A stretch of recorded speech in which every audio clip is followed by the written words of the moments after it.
योग धनंजय बुद्धयो शरणम् अन्विच्छ बुद्धयो शरणम् अन्विच्छ कृपणाः फलहेतवः कृपणाः फलहेतवः।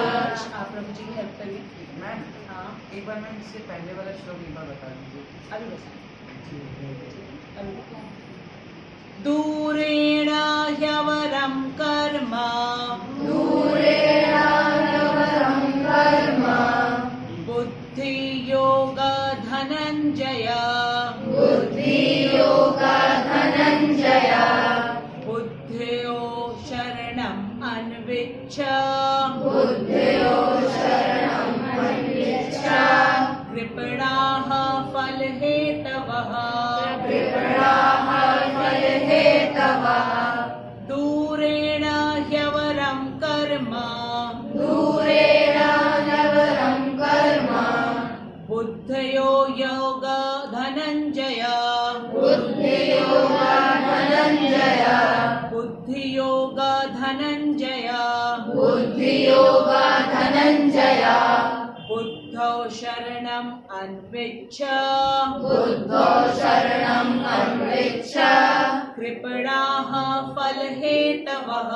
कृपणाः फलहेतवः। ये जो सेक्शन शुरू हुआ है बुद्धि योग का, ठीक है, बुद्धि का अर्थ क्या होता है? इंटेलिजेंस, ठीक है, और बुद्धि से ही हम अपने प्रत्येक कार्य को करते हैं, ठीक है।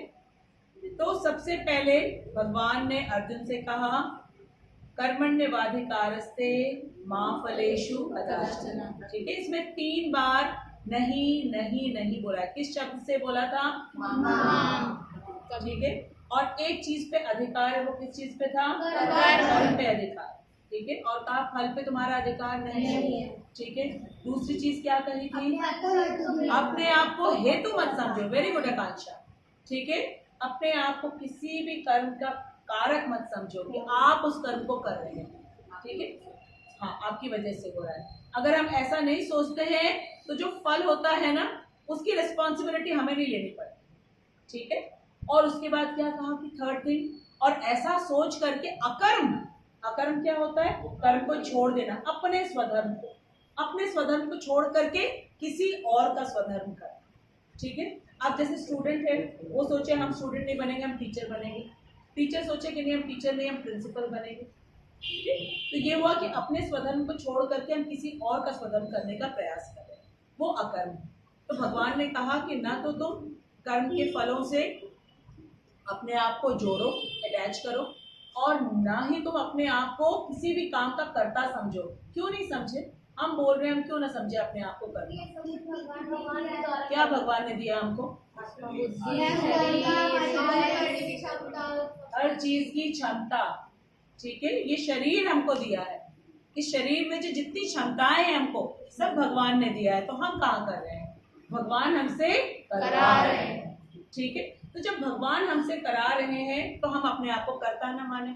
तो जब हम अपने आप को कर्ता नहीं मानेंगे तो जो भी फल होगा, अच्छा होगा बुरा होगा, बहुत हमने जो है प्रयास किया लेकिन उसका फल हो नहीं पाया, तो भगवान हमको कभी नहीं कहेंगे कि तुमने ऐसा क्यों नहीं किया।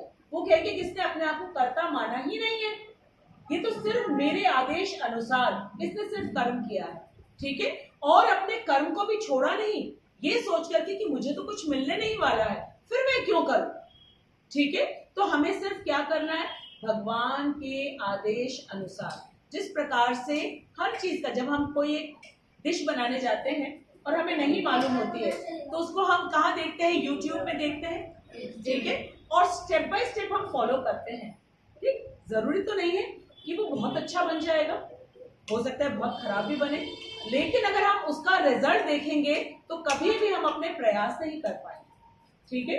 तो रिजल्ट को बिना देखे हुए जो विधि हमको, अब भगवान हमको विधि बता रहे हैं, इसलिए होशियार हो जाओ, बिल्कुल अलर्ट हो जाओ कि भगवान हमें प्रत्येक, क्योंकि कर्म हम हमेशा कर रहे हैं, बैठे हैं वो भी कर्म है, देख रहे हैं वो भी कर्म है, सांस ले रहे हैं वो भी कर्म है, ठीक है, सुन रहे हैं वो भी कर्म है, हर चीज, एवरीथिंग इज वर्ब ना, क्रिया की क्या परिभाषा होती है? क्रिया की क्या परिभाषा होती है? वर्ब की क्या परिभाषा होती है? जो संज्ञा है या सर्वनाम है, वो जो एक्शन कर रहे हैं। तो बैठना भी तो एक एक्शन है, लेटना भी एक्शन है, सोना भी एक्शन है, खाना भी एक्शन है, पीना भी एक्शन है, कूदना भी एक्शन है, देखना भी एक्शन है, सांस लेना भी एक्शन है। Everything is a action. So none of us can be ever without doing action. ये इतना क्रूशियल है कि हम एक्शन हमेशा कर रहे हैं, but we don't know how to do it, and that is how we fall into the trap. Trap क्या होता है? जाल। और फिर हमें भुगतना पड़ता है। तो भगवान हमें समझा रहे हैं। 47 से शुरुआत हुई है और सुयश ने कहा 48 हम इनको बता दें, ठीक है। 48 में भगवान ने कहा योगस्थः कुरु कर्माणि संगं त्यक्त्वा धनंजय। अभी भी धनंजय कहा और फिर से श्लोक नंबर 49 में फिर से धनंजय कहा। दो बार धनंजय धनंजय कह रहे। क्यों धनंजय कह रहे भगवान? वो धन, ठीक है। धनंजय मतलब धन एकत्रित करने वाला, धन का संचय करने वाला। किसके लिए धन संचय कर रहे थे? यज्ञ करने के लिए। युधिष्ठिर अपने सबसे बड़े भाई ज्येष्ठ भ्राता के लिए, जिनका नाम है युधिष्ठिर, उनके लिए, क्योंकि वो यज्ञ कर रहे थे, राजसूय यज्ञ, ठीक है। इसलिए भगवान उनको बार बार धनंजय कह रहे हैं, क्योंकि हम सबके मन में एक ही चीज होता है कि ये चीज करके धन मिलेगा, ये चीज करके धन मिलेगा। और अर्जुन ऑलरेडी धनंजय हैं, ऑलरेडी धनंजय हैं। उनको भगवान कह रहे हैं कर्म फल को मत देखो। तुमने अगर कहीं जाकर युद्ध किया है, किसी राजा को हराया है, उसका कर्ता अपने आप को मत मानो, मैंने करवाया है, ठीक है। तो भगवान उसको धनंजय कह रहे, क्योंकि हमें पता चल जाए कि जिसके पास समस्त धन है वो भी दुखी होता है, अर्जुन की तरह। कितना दुखी होता है। हमारे पास नहीं है इसलिए हम दुखी हो रहे कि हमें चाहिए और हमें लगता है कि मिल जाए तो हम सुखी हो जाएंगे, हम खुश हो जाएंगे। और यहाँ पे जिसको भगवान कह रहे धनंजय, वो कितना दुखी है, वो रो रहा है और वो अपना स्वधर्म नहीं कर पा रहा, ठीक है। तो भगवान उसको, जो श्लोक नंबर 48 उसमें कह रहे योगस्थः कुरु कर्माणि।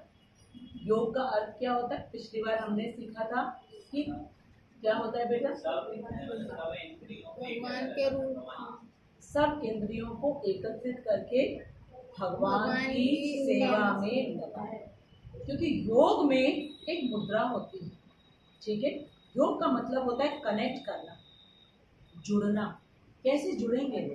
आप हमको अपनी आंखों से देख रहे हैं, कानों से सुन रहे हो, तभी तो हमसे जुड़ रहे हो। संपर्क कैसे स्थापित होगा? तो भगवान से भी संपर्क स्थापित करने के लिए ये ज्ञान इंद्रियां हमको भगवान ने दे रखी, इसी से तो होगा। लेकिन अगर हमने इन इंद्रियों को सिर्फ भगवान में ना लगा करके इधर उधर भी लगाया और भगवान में भी लगाया, तो कभी नहीं हो पाएगा। क्योंकि भगवान ने कह दिया है योगस्थः कुरु कर्माणि। करो, कैसे करो? अपनी समस्त इंद्रियों को मुझ में केंद्रित करके करो। और फिर भगवान ने कहा सिद्धि असिद्धियों समो भूत्वा। जब हम लोग जीत जाते हैं तब बैट लेकर के सब चिल्लाते हैं, कूद कूद के जीत गए जीत गए। लेकिन जब हार जाते तो ऐसे मुंह लटका के रखते, ठीक है। दोनों अवस्थाओं में, जीत हो या हार हो, समान भाव से रहो। क्यों? तुम वहां जीतने हारने के लिए नहीं गए थे। किस लिए गए थे? अपना कर्म खेलने के लिए गए थे, खेलने के लिए गए थे ना। तो खेलो ना, जीत हार क्यों देख रहे हो? खेलो, पूरा मन लगा के खेलो, खुश होके खेलो। जीत हार क्यों देख रहे हो? क्योंकि दो टीम में एक तो हारेगा, वरना खेल कैसे होगा? हर बार तुम ही जीतोगे, ये तो नहीं हो सकता, ठीक है। उसी तरीके से हर चीज में कभी जीत होती है, कभी हार होती है। तो भगवान ने कहा कि हार और जीत फल होता है उसका, उसकी ओर कभी मत देखो, सिर्फ अपना कर्म करो। जो भी कर्म करने, खेलने के लिए गए हो खेलो, पढ़ने के लिए गए हो पढ़ो, ठीक है। किसी जगह जॉब करने के लिए गए हो, जॉब करो वहां पर पूरा 100%। क्योंकि जब हम रिजल्ट देखते हैं ना, तो हम सोचते हैं क्या मिलने वाला है, उतना ही हम डालेंगे, जितनी हमको इंक्रीमेंट मिलेगी उतना ही हम करेंगे, उससे ज्यादा नहीं करेंगे। कई बार हम लोगों के मन में आता है जो ऑफिसर्स होते हैं उनको ज्यादा पैसे मिलते हैं, उनको ज्यादा बोनस मिलता है, उनको ज्यादा फैसिलिटीज मिलती है, वो करें, हम क्यों करें?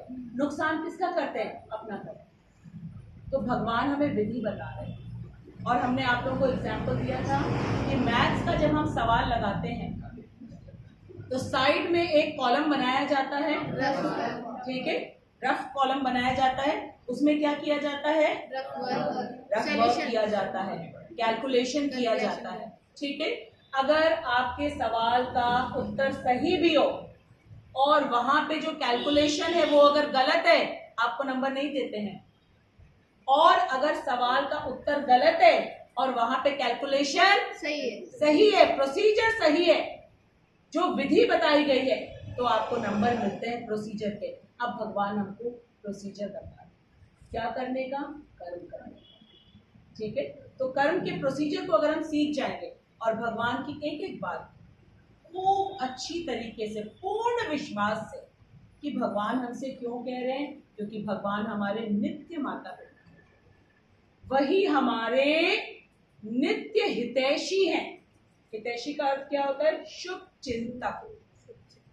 वो हमारे सुहृद हैं, कोई उनका दुश्मन नहीं है, कोई उनका दोस्त नहीं है। लेकिन जो उनका भक्त हो जाता है, फिर कृष्ण कहते हैं कि मैं उनके लिए फिर कुछ भी कर सकता हूँ, जैसे कि अर्जुन उनके भक्त, ठीक है।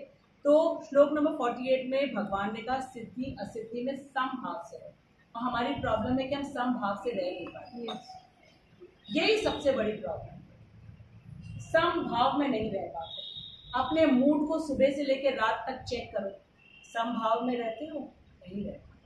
और जब तक हम समभाव मतलब शांत भाव, और वो शांत भाव तभी आएगा जब हम रिजल्ट को नहीं देखें और पूरा पूरा ध्यान हमारा, पूरा कंसंट्रेशन, पूरी शक्ति हमारी सिर्फ और सिर्फ अपने काम में रहे, तब जाके हम समभाव में, क्योंकि भगवान हमसे कह रहे हैं एंड भगवान can be never wrong. We must have this belief in him. Okay. So now we proceed to श्लोक नंबर 49. दूरेण दूर से ही त्याग दो। वेरी वेरी इंपॉर्टेंट श्लोक, ठीक है। दूरेण दूर से ही त्याग दो। रिपीट करिए। दूर से त्याग दो। ही निश्चय ही अवरम गर्हित निंदनीय। निंदनीय शब्द का प्रयोग कर रहे हैं भगवान। अब भगवान कुछ कहने वाले हैं जो कि निंदनीय है और उसको कह रहे दूर से ही त्याग दो। जैसे कहते हैं ना कि इन्फेक्शन अगर कहीं है, किसी को कोरोना हुआ है, वहां मत जाओ, दूर से ही त्याग दो उस जगह को। तो अब भगवान हमसे कह रहे दूर से ही त्यागने के लिए किसी चीज को, ठीक है। फिर भगवान कह रहे कर्म बुद्धि योगात कृष्ण भावनामृत के बल पर। बल का मतलब क्या होता है बेटा?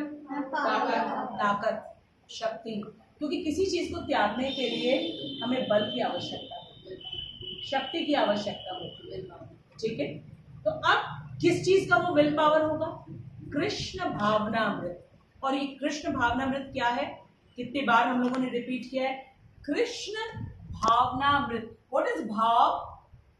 Feelings, emotions.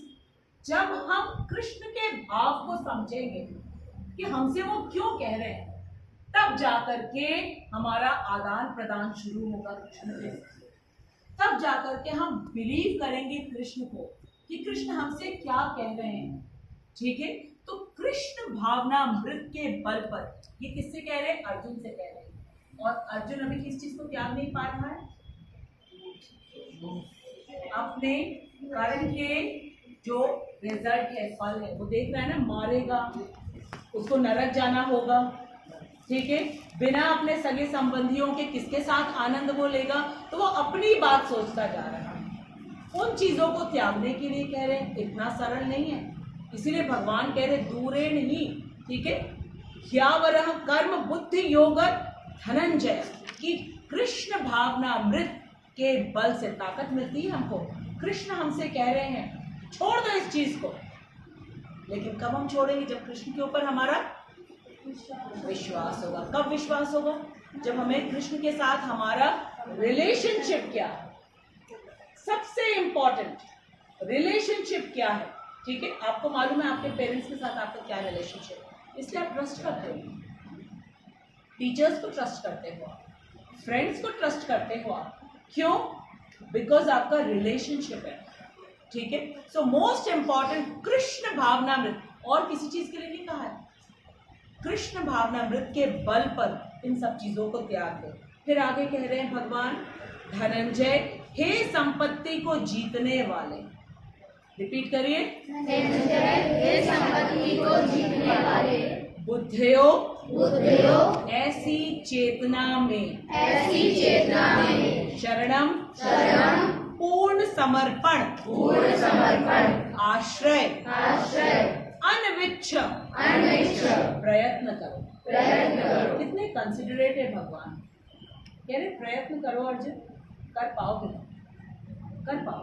मैं तुम्हें बता रहा हूं किस प्रकार से कृष्ण भावनामृत के बल पर, ठीक है, और जो तुम्हारी फल में आसक्ति है, और तो जो तुम डर रहे हो कि ऐसा करने से तुमको पाप मिलेगा, उन सब चीजों को दूर से ही त्याग, प्रयत्न करो करने का। ठीक है, फिर भगवान कह रहे हैं कृपणाह कंजूस व्यक्ति फल हेतवः सकाम कर्म की अभिलाषा वाले, सकाम कर्म की अभिलाषा वाले। What is the meaning of अभिलाषा? ठीक है, इच्छा। अब यहाँ पे कंजूस कहा भगवान, कंजूस पहले भी कहा है, बताओ कब कहा है? कार्पण्य दोषो बहतः स्वभावः पृच्छामि सम्मूढचेता यच्चेह स्यात् निश्चितं ब्रूहि तन्मे शिष्यस्तेऽहं शाधिमां त्वां प्रपन्नम्। अर्जुन ने स्वीकार किया कि कृपणता के कारण मैं अपने कर्तव्यों को समझने में असमर्थ हूँ। कंजूस किसको कहा जाता है? जो अपनी शक्ति का सही जगह इस्तेमाल नहीं। Very good. ठीक है, किसी भी प्रकार की शक्ति हो, शक्ति, सारी शक्तियां हमको भगवान ने दी। भगवान के पास 6 शक्तियां पूर्ण रूप में है। चलो बोलो कौन कौन सी है? समस्त बल, बहुत शक्ति होती है उसमें। समस्त सौंदर्य, बड़ा आकर्षण होता है, बड़ी शक्ति होती है उसमें। फिर समस्त ज्ञान, बड़ी शक्ति होती है इसमें। फिर समस्त धन, बड़ी शक्ति होती है। फिर समस्त यश, और आखिरी में समस्त वैराग्य। ये 6 चीज भगवान में पूर्ण मात्रा में है। ठीक है, और जो है अर्जुन कह रहे हैं मैं कृपणता के कारण मैं नहीं समझ पा रहा हूं कि क्या करना है। ठीक है, तो कृपण का अर्थ क्या है? तो मेरे पास कृपण व्यक्ति किसको कहते हैं? जिसके पास वो चीज हो लेकिन वो इस्तेमाल नहीं, उसको यूज नहीं करता, उसको प्रयोग में नहीं लाता। क्यों? क्योंकि उसको मालूम ही नहीं है कि अपनी शक्ति को, चाहे वो धन की शक्ति हो, चाहे वो बल की शक्ति हो, चाहे वो बुद्धि की शक्ति हो, चाहे वो सौंदर्य की शक्ति हो, कहाँ प्रयोग करना चाहिए, कहाँ प्रयोग करना चाहिए। ये सब कुछ हम लोगों को थोड़ी थोड़ी मात्रा में मिला है, बहुत थोड़ी थोड़ी मात्रा में। कहाँ इस्तेमाल, कहाँ प्रयोग करना चाहिए? हाँ बेटा, कहाँ? भगवान की सेवा में। जिसने दिया है उसकी सेवा में इस्तेमाल करना चाहिए, उसकी सेवा में उन चीजों को लगा देना चाहिए। जैसे भगवान ने हमें फल दिए हैं, फूल दिया है, जल दिया है, सब कुछ दिया है, तो किसको ऑफर करना चाहिए? भगवान को। उसके बाद आप प्रसाद के रूप में ले लीजिए सब कुछ। ठीक है, लेकिन जो कृपण होता है उसके पास होता तो है, लेकिन उसको ये नहीं मालूम होता है कि कहाँ पे प्रयोग करना चाहिए। सबसे बड़ी कृपणता इसमें क्या है? मनुष्य जीवन पाने के बाद सबको मनुष्य जीवन मिला है। कितनी बड़ी संपत्ति